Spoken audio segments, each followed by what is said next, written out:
Donc nous sommes avec l'organisatrice de l'événement au stade Yuri Gagarin par rapport au tournoi inter-associatif. Est-ce que vous pouvez nous parler de cet événement? Oui, bien sûr. Donc, tout d'abord, je suis Caroline Aubert, donc je travaille pour Éducation et Formation. Je suis formatrice intervenant sur le CAC, contrat d'accès à la qualification. Donc c'est un dispositif qui est partagé par plusieurs autres organismes sur le secteur du Havre. En l'occurrence, aujourd'hui sont présents Exego et Fodeno qui proposent également ce dispositif du CAC. Et donc, dans le cadre de leur formation, ils doivent organiser un projet collectif plutôt tourné sur l'économie sociale et solidaire. Et donc, les stagiaires ont décidé d'organiser un tournoi de football interassociatif avec plusieurs associations du Havre, du CAC, mais pas seulement. Est-ce qu'on pourra savoir quelles sont les autres associations qui sont là aujourd'hui? Oui, bien sûr. Donc nous, en fait, au départ, on a d'abord sollicité les CAC et ensuite on a élargi à des associations comme l'AAM, donc l'association havraise pour l'accueil des migrants, qui participe aujourd'hui à la manifestation. Et donc nous avons aussi sollicité d'autres associations, des foyers, mais malheureusement ils n'ont pas pu répondre présent aujourd'hui. Certains d'entre eux étant en stage, d'autres ayant déjà d'autres événements organisés en fin d'année, enfin en fin de formation. Donc voilà, 3 équipes de 8 joueurs sont présentes pour Fodeno, Exego, Éducation et Formation et l'AAM. D'accord. Et je vois que cette équipe elle est mixte. Est-ce que vous pouvez nous parler de ce choix? Alors déjà, il faut savoir qu'au niveau du CAC, il n'y a pas de limite d'âge pour les participants. Donc on a des personnes en formation qui vont être aux plus jeunes à 16 ans et aux plus âgés jusqu'à plus de 50 ans.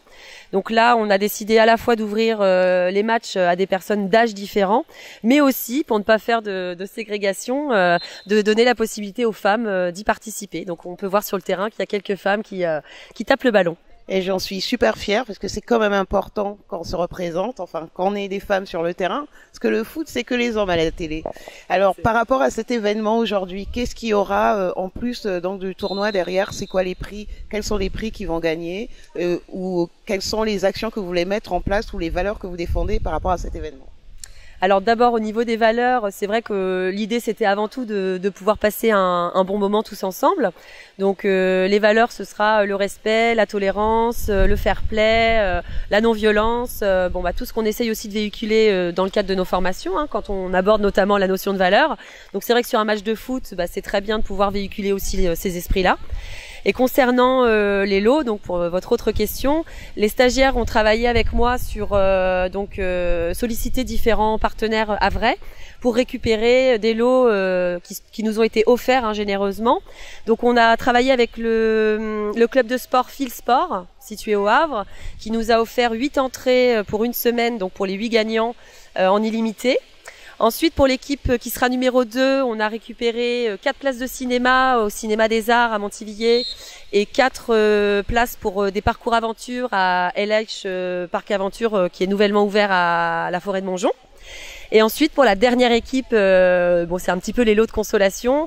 On a eu plein de petits gadgets, petites bricoles, des stylos, des petits ballons, des livres, des briquets, plein de petites choses qu'on a mis en lot donc pour offrir à la 3e équipe aujourd'hui.